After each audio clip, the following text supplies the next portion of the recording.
The money addicts, they grab more and more for themselves, more than can be spent. Many of these people have more money than they could spend in 1,000 lifetimes. I mean, even if they, lit every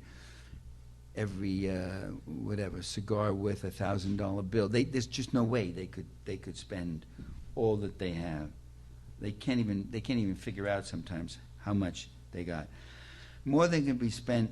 They're driven by what begins to resemble, though, an obsessional pathology, a monomania that blocks out every other human consideration.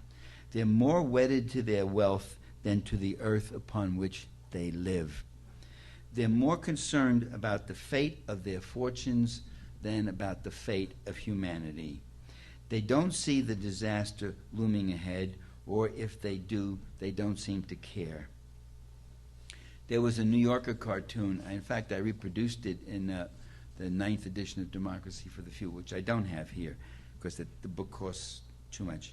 But it was a great cartoon. It shows a guy at a lectern like this at a business conference table, and there are people sitting along there, and there's a big chart in the back with the arrows going up, And so it's obviously he's making a business report, and a stockholder report, and he's saying, and so, while the end of the world scenario will be rife with unimaginable horrors, we believe that the pre-end period will be filled with unprecedented opportunities for profit.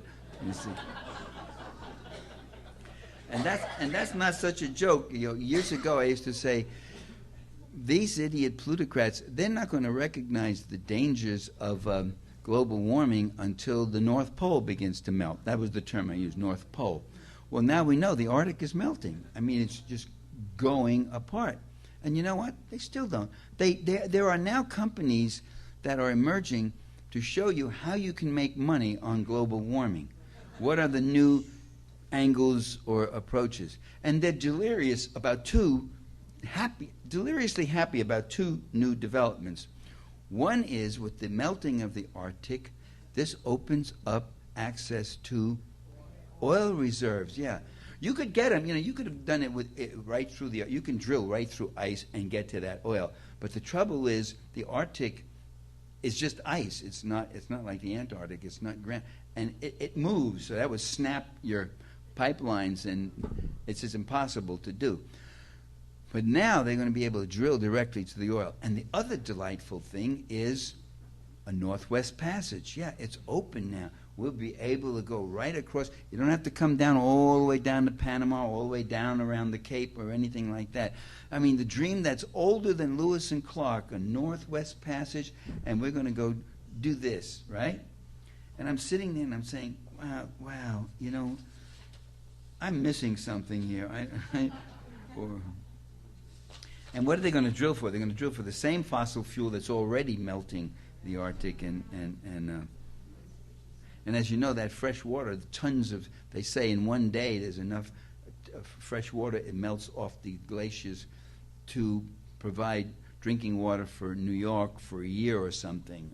But that water is of such immense amounts that it is slowing the Gulf Stream, which is already going slower and slower. That Gulf Stream that's coming up is the only thing that's keeping Europe as a temperate zone. And these extra cold winters that Europe is getting, and in fact the Midwest and the Northeast in the U.S., and I think the Gulf Stream, we have the Japanese Gulf Stream, don't we? We don't call it the Gulf. What do we call it? I think Japanese current, right? That too is slowing down. So with global warming, we may all end up freezing to death. It's kind of ironic, but